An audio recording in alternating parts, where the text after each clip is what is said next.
er xotin urushi doka ro'mol qurishida bejizga bizdan avvalgilar ulardan avvalgilar yetishmaganda. Er xotinni o'rtasiga ahmoq kishi tushadi. Er xotinni o'rtasiga hech kim moshxo'rda qatuv bo'lib tushishi kerak emas. Bir narsani aytaman, erkak kishi hamisha bosh bo'ladi.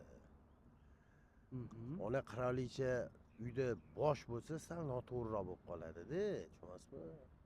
Qirol, prezident, xonadon egasi ana o'sha qirol ham prezident bo'ladi.